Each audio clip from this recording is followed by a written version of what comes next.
I'd like to welcome you very cordially to the results conference for Q3 2017. I'm pleased to see such a strong turnout.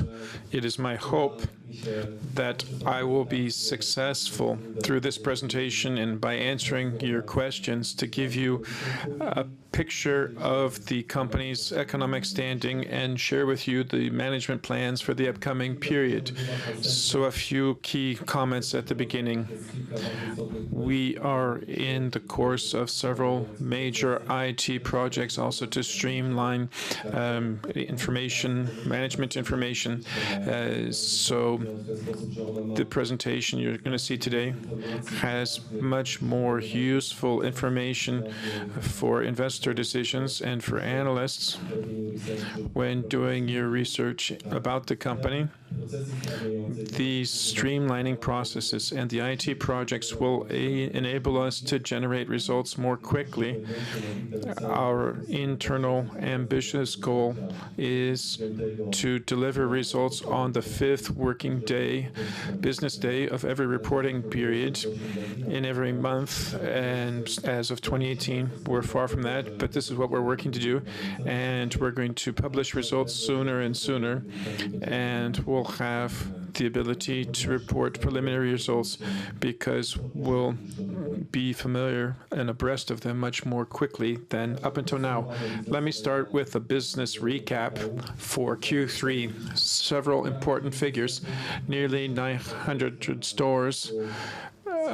So if we look at our like-for-like sales, it's quite good. And so we can see it's 25.5%. So if we look at that as status quo, we're in 16 countries offline, 10 countries online, and you can say we've been able to grow the revenues by nearly 50% year on year for Q3. And if we look at our online sales, more than 100% growth. These figures are a great source of joy to us. And we can sum up the key events in Q3. First is opening new stores. At the previous conference, we told you that we opened up a new store under the new concept in Lubin. The new concept is to have a modular structure of the store in different rooms, different types of product ranges, to have better visualization of our collections in terms of the marketing content, having telebeams, 38 meters of space, and to give us very strong marketing, in-store marketing. We're able to show pricing better. And so the stores we opened, 20 stores we opened into the new concept, we can look at the sales performance. We can say that this is giving us a strong boost. And we also have savings on the OPEX side of things. So this is a case where we've hit the bullseye. We started up with this concept nearly 6 months ahead of schedule. So every new store under the new concept is going to be better than the previous one. We're going to have new marketing content starting from spring of 2018. We'll have standardized packaging. Even though the store already looks phenomenal, it's going to look even better. The second key event is the kickoff of the digital transformation of the group. We've launched a number of IT projects, an entire portfolio or program of IT projects, 30, 40 odd projects. So at the turn of Q2 and Q3, we kicked off the projects. We have an e-commerce platform for CCC, and we have optimization of our e-platform, a new CR system for both companies, data warehouse, business intelligence systems, predictive models in terms of our procurement, sales, allocation, replenishment systems, systems, product management. All of these systems are linked to also marketing, finance, and accounting processes. In some, they will contribute to higher profitability. Each one of these projects on a standalone basis is a business case, has its own CapEx budget, but it's being done for a specific reason. It has a very specific objective. We want to improve a specific economic parameter, business parameter, and in 2018 we should start to reap the benefits. Another very important item of Q3 was the rights issue. We were able to generate 530 million zlotys under an accelerated book building process in September. And so we recorded or posted the revenues on 5th of October. So the data you'll see don't include the rights offering and the capital increase by 530 million zlotys. The money will be used for item 2 for the digital transformation of the company, but also for e-commerce and to expand our 360,000 square meters space. And so if we look at this graph, which shows you the geographic range where we operate, we, compared to the previous quarter, have a status quo. And you can see the franchise areas indicated here in December. We started with a franchise in Moldavia. It's a small market, but we have fewer and fewer white spots on the map. Not all white spots need to be filled in.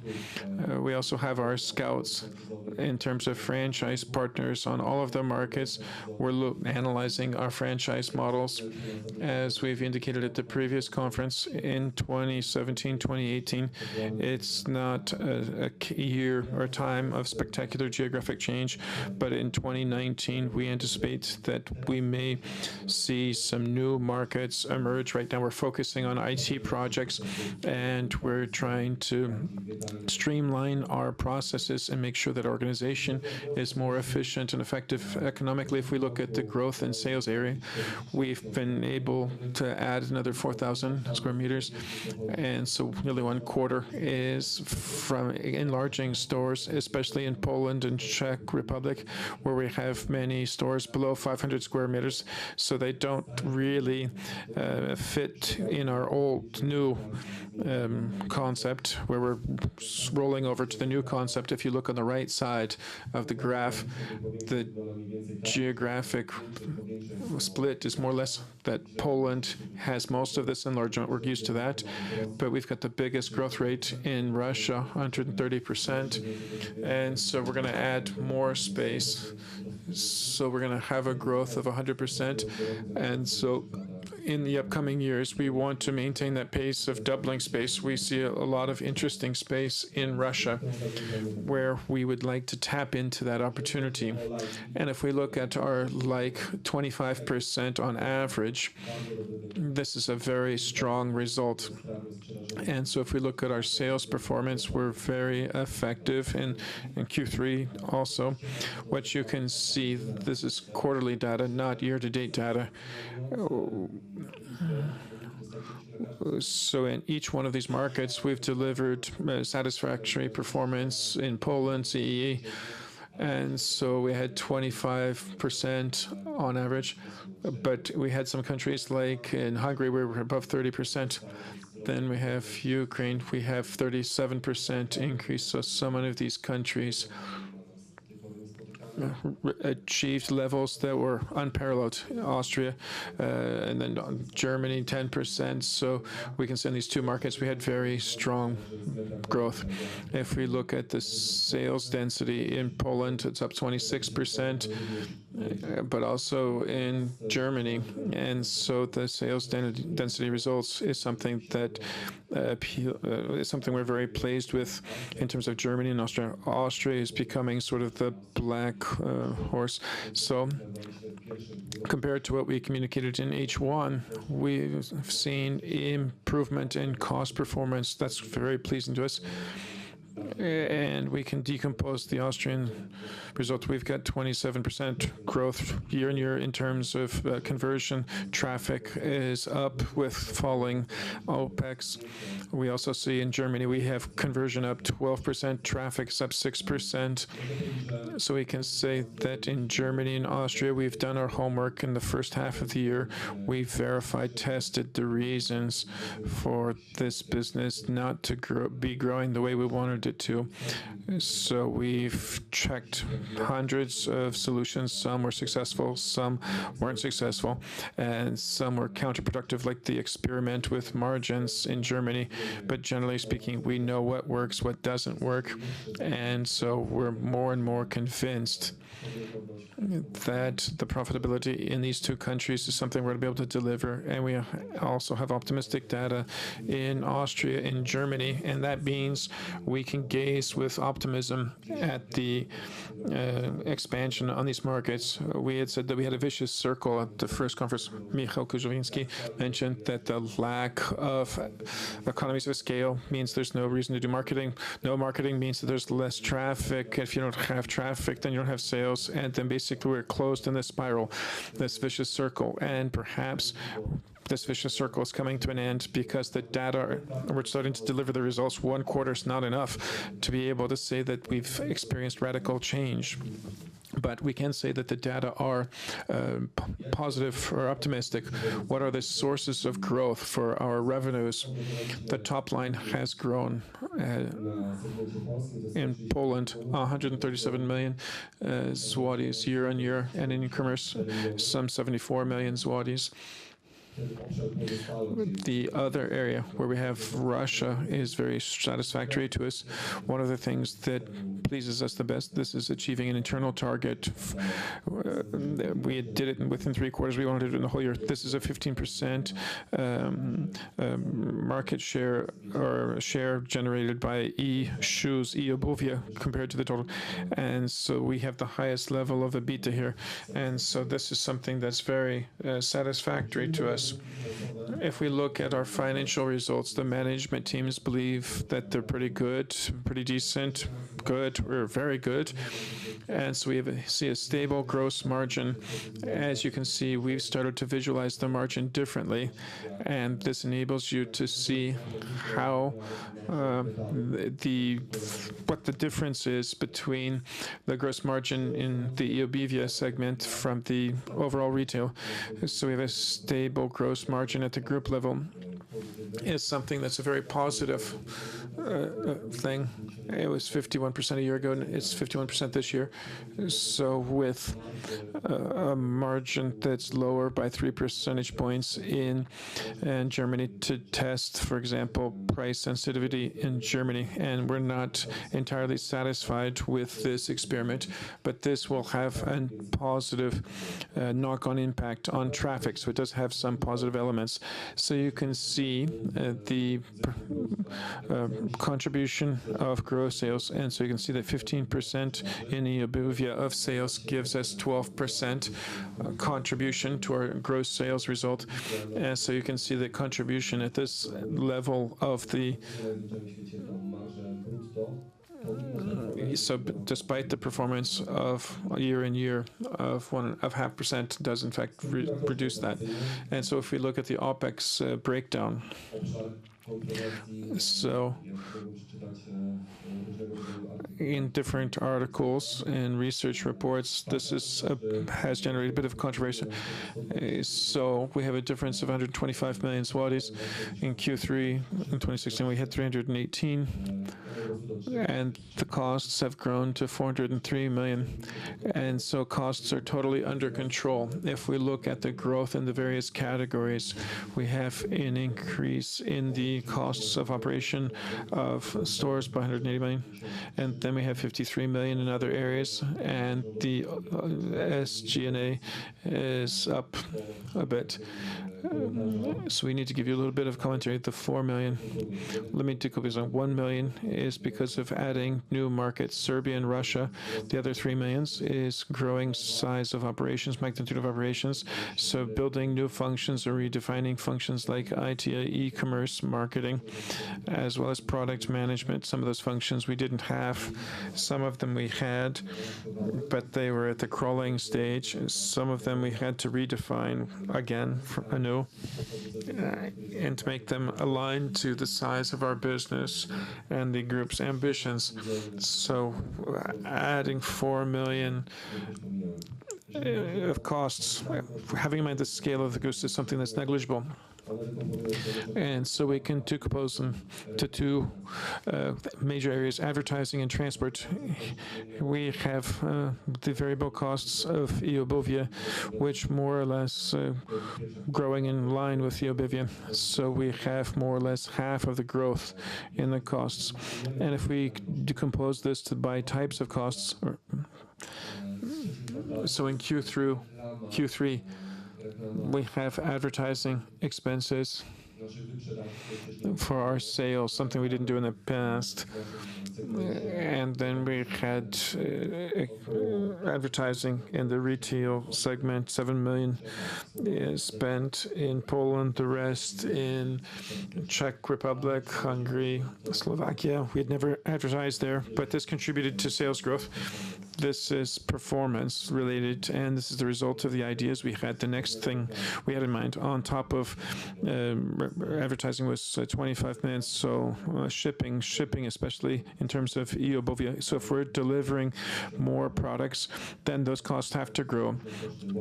And then we have a variety of one-off costs, which is less than 1 million zlotys, and the total is, say, 6 million zlotys. So here you've got nearly 53 million costs nearly explained. So we don't see any costs that would indicate that there's some sort of hidden bomb in the company's costs. So then the store's costs, operating costs, grew by a certain amount, and a large portion of this was coming from the enlargement of the sales area. So I can tell you a little bit more about commissions remuneration. We weren't sure how this system was going to work, but the system is working phenomenally well. Also, tell you more later. Well, the Russian other markets were franchise markets, and so we had 8 million there. And then we had changes in accounting in terms of depreciation. We had 50-year depreciation according to Czech legislation. We standardized this for the overall market that we serve to. So we have 4 million more in depreciation.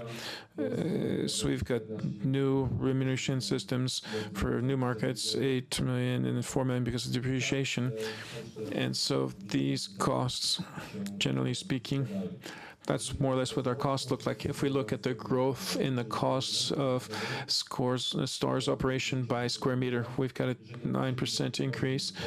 And so if we have in mind the new remuneration system in Poland, the growth would be more or less 6.5% per square meter. So this is more or less in line with our internal budgeting. How does this new remuneration system work, and what's changing in Poland? Well, remuneration grew by 20 million zlotys in Poland payroll. So we have new sales area, which is partially offset by processes improved. We have got inflation, salaries are rising. That's a fact. 14 million is because a new system of compensation for employees. So if a store achieves its target in terms of like-for-like sales growth, we've 5% in Poland and in Central and East Europe, 10% in those markets where they still have to choose something where they didn't have results in previous years, so they're just starting to grow. Above that target, we have a variable performance bonus. And so if we have such a strong amount of like-for-like sales growth where we have an additional additional 100 million zlotys of revenues. Then we have this cost mechanism to pay employees, and the pay to our employees was 14 million. So of the 14 million zlotys of compensation paid in Poland plus 7 million in marketing, we have 100 million more in sales. It's quite simple. Now, if it operates in the opposite direction, so if we don't achieve the LFL like for like, then we don't have those costs. So we can't assume in your models that this will grow forever. So basically, this is linked to sales. So the costs of stores operation in Germany are down 2 million, despite we were able to expand the scale of our operations there. So we have a lot of positive information coming out of Germany. So if we can go on to our results. If we look at the EBITDA first, and if we decompose it, so it's 82 million zlotys. So it's grown quite strongly. And so if we decompose it by the various elements, we had 44 million from retail, 6 million from e-commerce, and so eobuwie is 15 million in sales. But in terms of gross sales, let me see. It's 15% of our sales.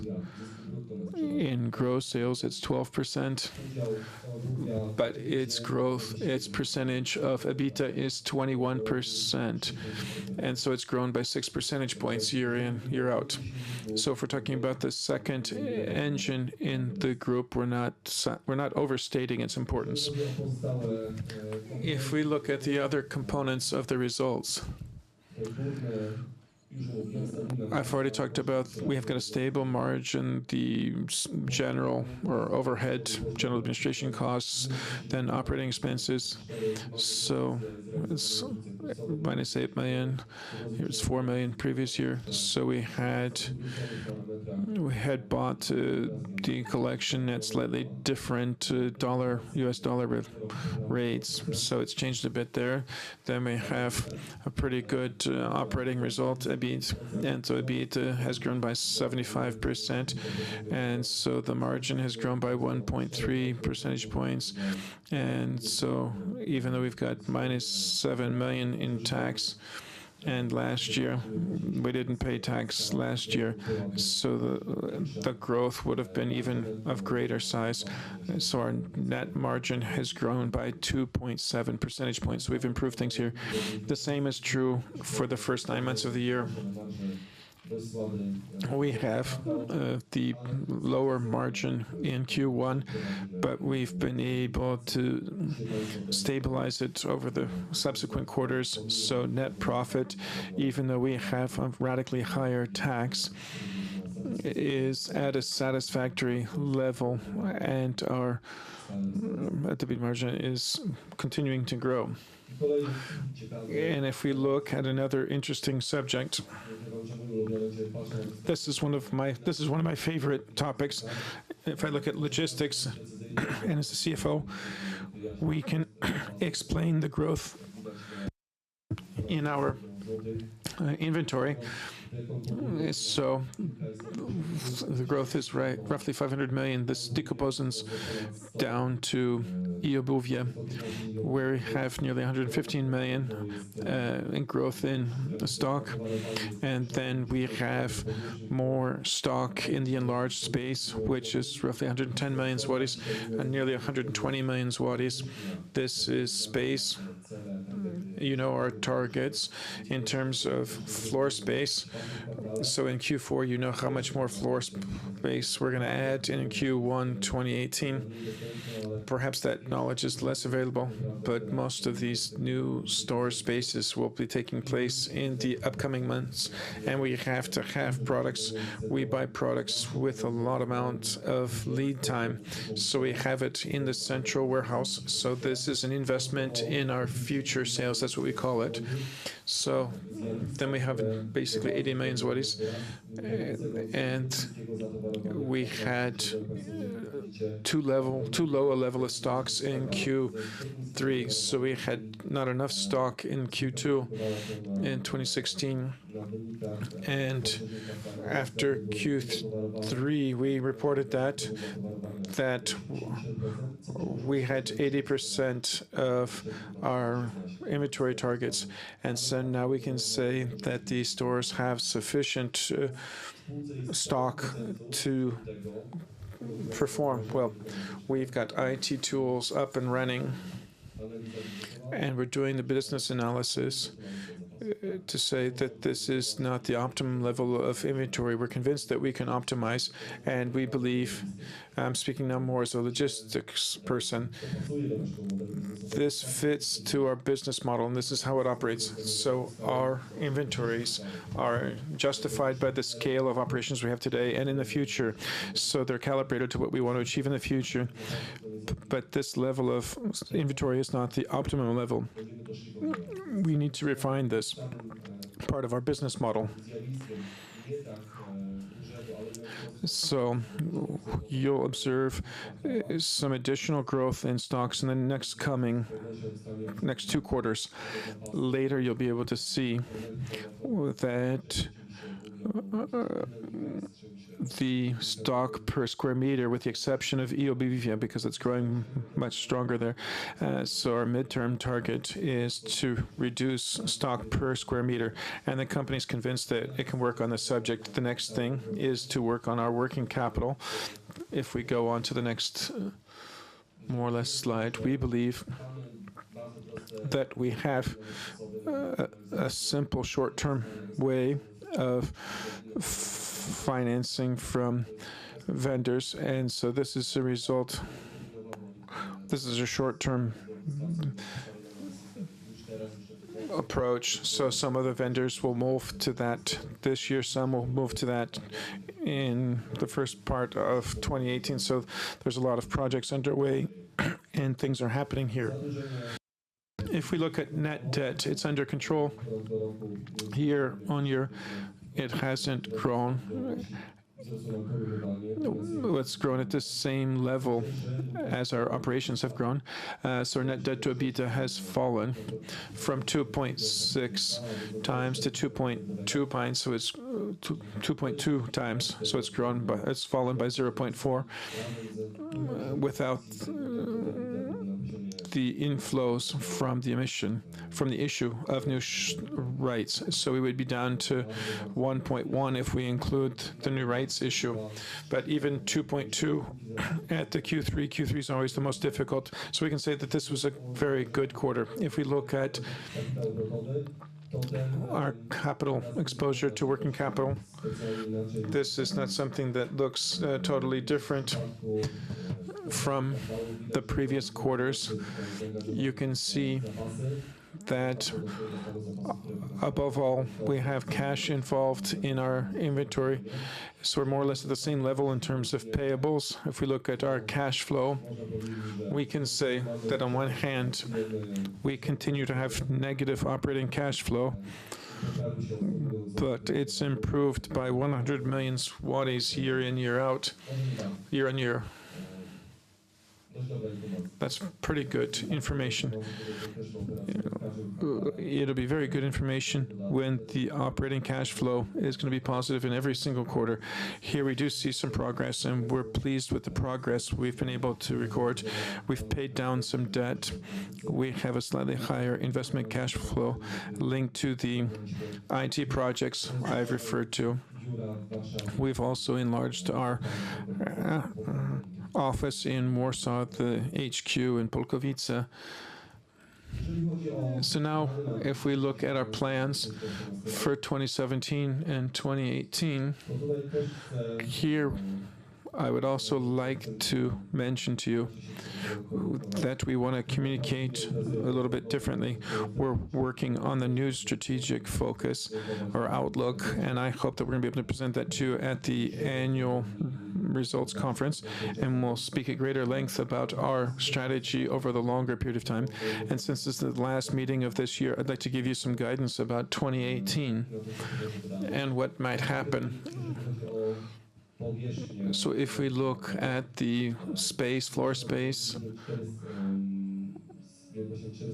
we had 458,000 square meters. So we have some other big projects.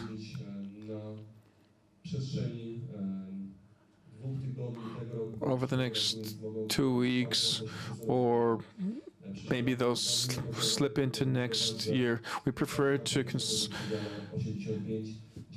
communicate conservatively, so we're going to say that the upswing will be 85 to 100,000. We have some projects we'll show you in the subsequent conferences, and basically some of these projects have been switched to early months of next year. It's usually because shopping centers aren't able to deliver space to us at the time they had indicated previously. And we also have the time between Christmas and New Year's, which is not economically justifiable. So our internal plans have been written out for much larger floor space, but we wanted to give you some more conservative guidance. So the 300,000 square meters goal for 2017, 18, and 19 is unthreatened. We see a lot of potential in Poland. So by merely enlarging our average space to 800 meters with the existing store network gives us a lot of opportunities. We're opening up new stores in smaller communities, and they're performing very well. Russia is another area where we're going to double our footprint in the subsequent year and the year after that. We can grow in Romania and Hungary. We have some new ideas for 2019. So I don't think you should have to worry too much if we look at the total floor space. If we look at our other objectives, because the fastest growing channel is eObivia. So we want to have 1.2 billion in revenues. We have 3 major markets. We can't tell you specifically what they are, where we're talking about those markets to open them up, and the leadership position in Central and Eastern Europe in terms of our online retail operations in our segment, and building an e-commerce platform for CCC. And so the best retail platform in Poland for CCU, and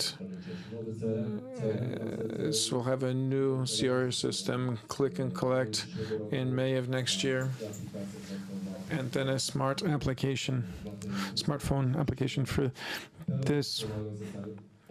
And so we'll have full operability once we launch the new IT system in CCC.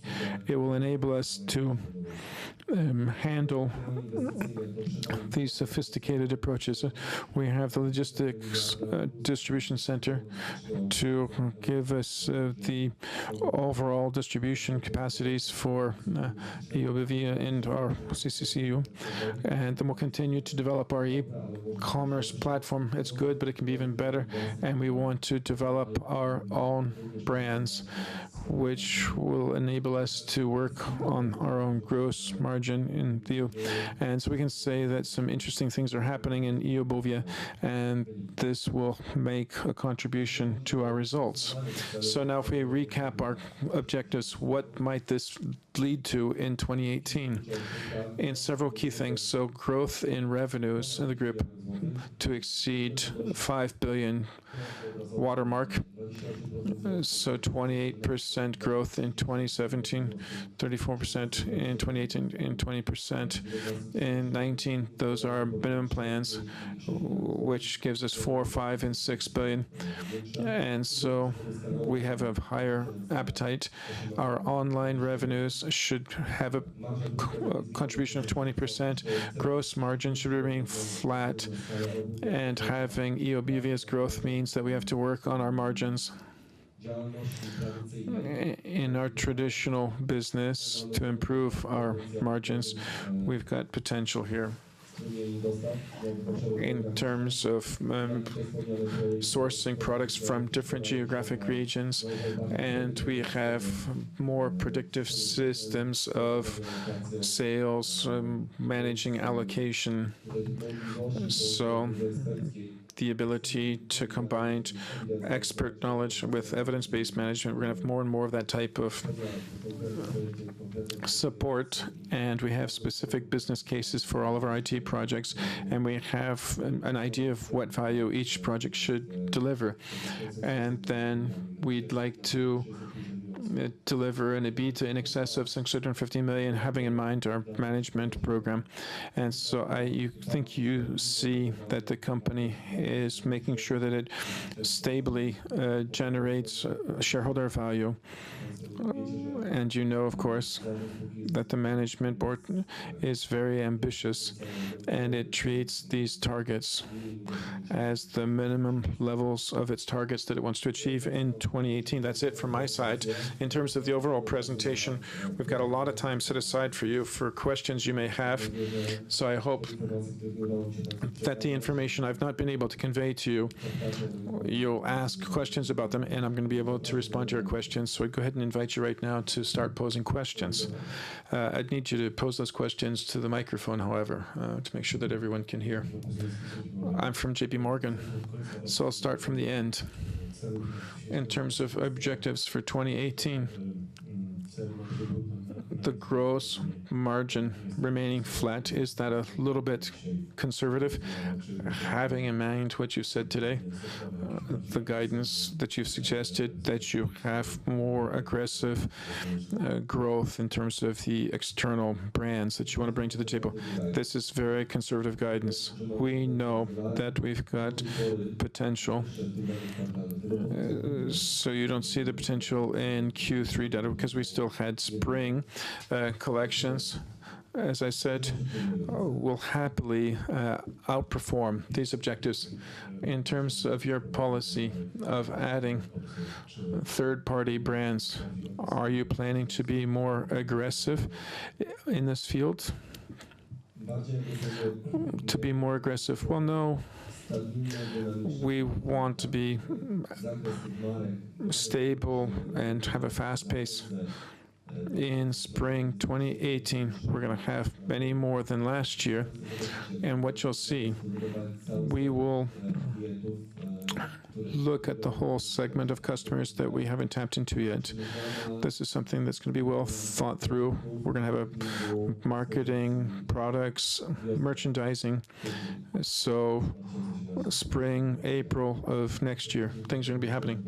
Could I ask you more specifically, what mix do you have right now in these brands, and to what level might you go in next year and upcoming years? I would say that in spring, summer collections, in store sales, it's under 5%. It will trend up, but right now I don't want to declare to what extent, because it depends on specific sales parameters. It's an interesting generator of traffic, the ability to tap into new segments, new marketing strategies. So it's all of this shows, and our marketing research shows that there's a lot of potential. It really depends. We're pleased that our position in these talks has radically changed. We don't have to ask for that. Sports brands are seeking meetings with us. If we look at your margin in Q4, can the US dollar effect, can it be more positive than what we saw in Q3? About Q4, I can say that Q4 is still in progress.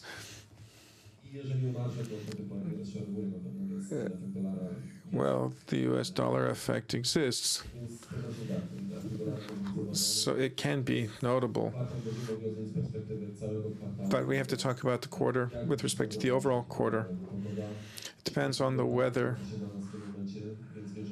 We believe that the sales impulse, which we didn't have up until now, will take place. It'll take place in a good point in time. We still have a lot of time before we hit the sales period. And at the end of the quarter, we'll be smarter. But things are okay right now. So colder weather in November helps you sell more from the lower levels in October? Well, the October levels were low in terms of November. November is still underway, still in progress. Okay, thank you. I'm from PKO, Mario Mickiewicz. I have a question about your inventory, the stock level, the growth that you can see here, year in, year out, year on year. Looking at the regions, if we look at your reports and the split that you've presented in your report, we've seen strong growth in inventory in the wholesale area. So linked to franchise sales, this was nearly double growth, roughly 300 million PLN. My question is, why do you have such strong growth, and what might we expect in upcoming quarters?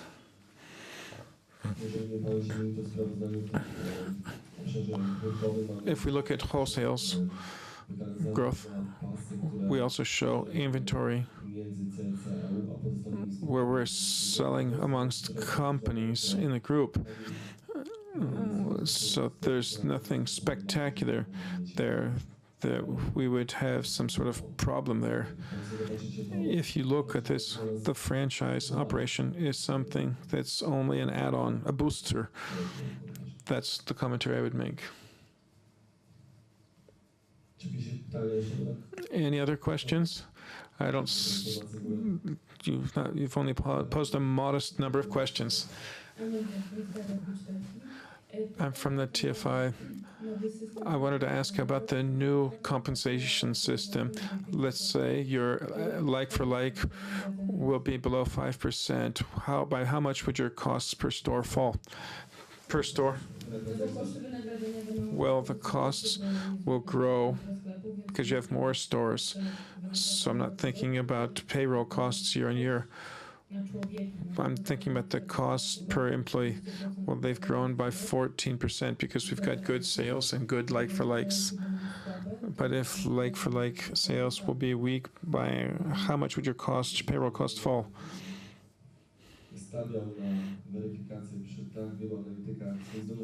So I'm not going to test my analytical skills when I'm standing before so many strong analysts.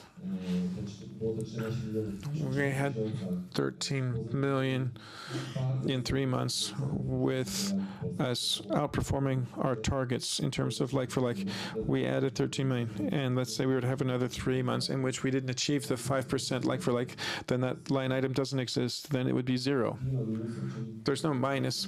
It's our employees don't have a negative, or don't have a penalty. So they only earn more if they achieve targets, but they don't earn less if they don't achieve their targets. Our employees have a base salary where there's also some inflationary pressure. It's around 2 million PLN. That's our base. But quarter on quarter, we have the 13 million.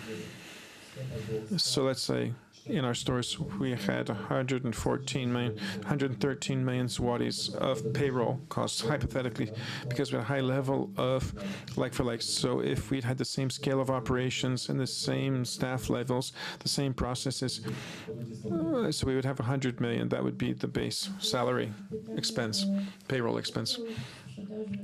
I wanted to ask about eobuwie in terms of how much CCC shoes are being sold. It's stable at 10%. Do you have an idea of selling more? This would probably be the Lasocki brand. So we have a dedicated portal where we want to sell more. So the target we have in eobuwie, e-shoes. So the positioning of Lasocki could include the customers of the eobuwie e-commerce site. So we're not fighting dynamically, but eobuwie is doing good work for CCC in terms of marketing, because we do have marketing in the internet, and so it's promoting the overall sales of CCC. Okay, thank you. I saw someone's hand at the back of the room. I'm from the BOS brokerage house. I wanted to ask about the net profit attributable to holders, parent company shareholders. What's the result for that? What's the result? What's the reason for that?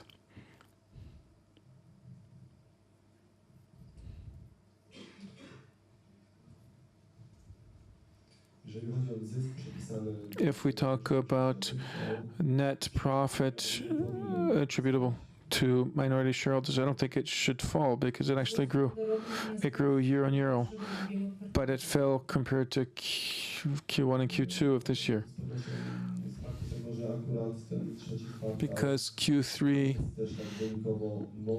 is not as strong in terms of the results as Q2. That's the only reason I could surmise. If we look at the costs of the incentive program, when we see that cost of the incentive program, the cost of the incentive program, well, the supervisory board accepted the list of beneficiaries on 8 November, so we'll see it this quarter. It was a small amount. So the managers had a limited ability to know their objectives, their targets, and warrants for this year.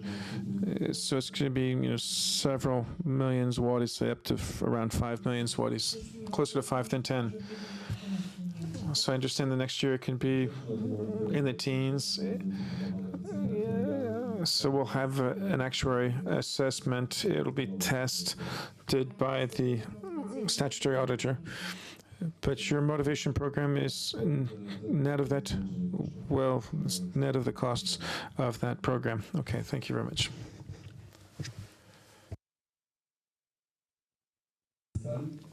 Any other questions? My question is about your mission. You did this placement. Well, if we're talking about the issue of stock rights office, was it domestic institutions who bought the shares, or was it international? There was a large level of oversubscription. It was 50-50. A large percentage of those shares were bought by current shareholders, 70%. If we look at this, 80% were 80 funds, strategic shareholders, 20% hedge funds. So it took us a few hours just to do the book building and close. We were happy. What was the oversubscription? It was nearly double, nearly 2 times. Okay, thank you.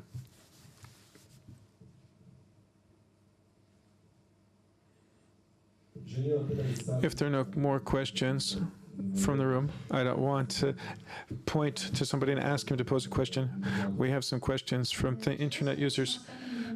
Are you going to be able to maintain this level of sales growth in Q4 2017 and 2018?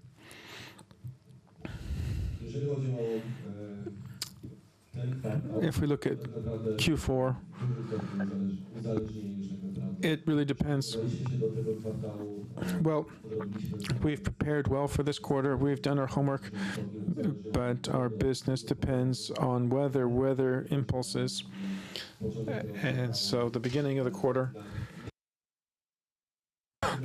was not supported by the weather, but the weather swings mean that things change quickly, and you have to be cool and calculated, not to fall into defeatism, and sort of be prepared for things to switch quickly. We're only at the midpoint in the quarter, and so we should anticipate that things should be okay. We'll see what's going to happen, but this quarter we can only really react to what's going to happen in terms of weather. But next year we have big customer segments we want to reach, tap into, and so the president mentioned last year at the previous conference. So sporting shoes, we've started to take the first steps, a new concept for our stores, better management of sales, so sales promotions, so utilizing expert knowledge, things that we haven't thought about up until now. We're very calm about next year's results. I have a follow-up question. Should we treat the objectives of the group as a forecast? How will the management basically give us information on a quarterly basis? Well, at our quarterly meetings, we'll give you information and update you about the achievement of these projects. I'm thinking about this to be a way to improve your models to the extent that this information is available in the company. Is the high level of stock in previous quarter, does this give you the risk of having to sell stock at a high level of discounts in upcoming quarters? 80% of our models, of course, they change and evolve over time. We always refine our collection. There's a certain bit of recurrence. So even if we have some leftover shoes, we're able to sell them in the subsequent season without giving discounts.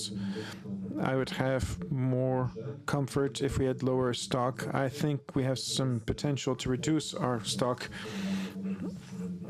but this is a result of the business model we utilize in the company. If we look at the proceeds from the most recent share placement equity rights offering, what is your allocation of those funds? Let me reiterate that 50 million zlotys, at least 50 million zlotys. This is what's contracted. This is for the digital transformation, new finance accounting system. And as I already talked about, so at least 50 million for that, at least 100 million zlotys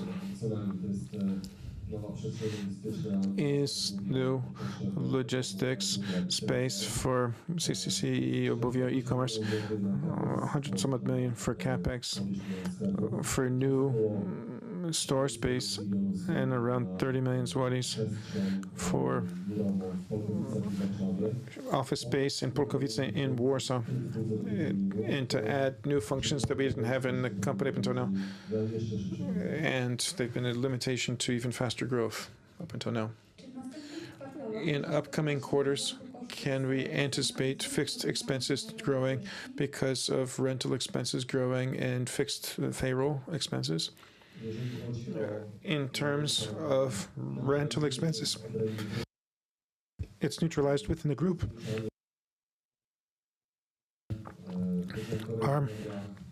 With the anchor store and shopping stores, we've got good performance in Poland. In some countries, the pressure is greater, so it's more or less neutralized. If we look at payroll expenses, our compensation system has proven itself.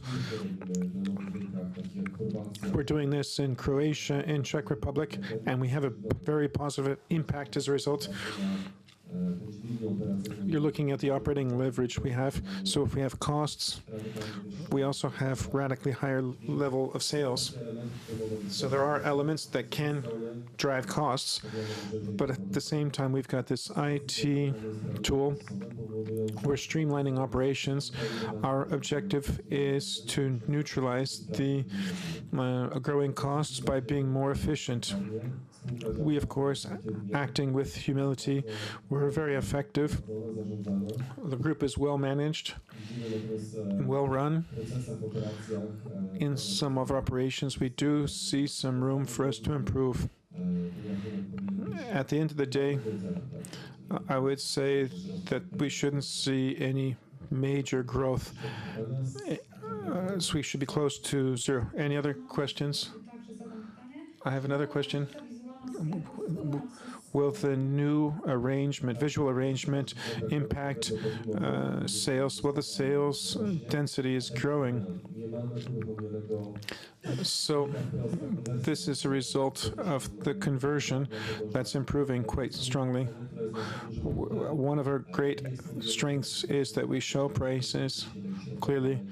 We didn't have the middle aisle in our stores where we're showing our hits, the colors that should encourage people to penetrate other aisles in the stores. We didn't have the breakdown into different rooms and the overall store. So I can quote our marketing director. These stores will start to perform even better once we deliver content, and I think things will improve. And the final question from one of our internet users: what type of inventory rotation turnover figure would you like to aspire? Anything you can measure, you can improve. So right now, we're looking at this as we close reporting periods, and we're looking at where we are today as a company. So we're launching IT tools for us to be able to price things and to look at the overall logistics chain and do this all online. And this means that we're going to be able to do mapping of processes, do analysis of value chains to see how things are contracted, what's behind, what's in arrears, and to launch programs at the scale of operations we have. We're not able to do that just overnight. So I can't really respond to the question. I'm not able at this stage to respond to that question. What I can declare, however, is that we're able to track our inventory. We're going to be able to do that in the near future on a day-to-day basis to understand where our stocks are every single day of the year. Any other questions from the room? Maybe they've come to your mind once I've given these additional responses. Okay, if not, I'd like to thank you very warmly for your attention and turnout. We have some auxiliary slides which should give you some additional information to be used. I'll be happy for any sort of face-to-face feedback about this presentation in terms of what you would like the company to do better or differently in investor relations. We'll happily take that on board. Thank you for your attention. Thank you for the work together this year. And thank you for your warm reception of me as the new CFO of the group. Thank you very much.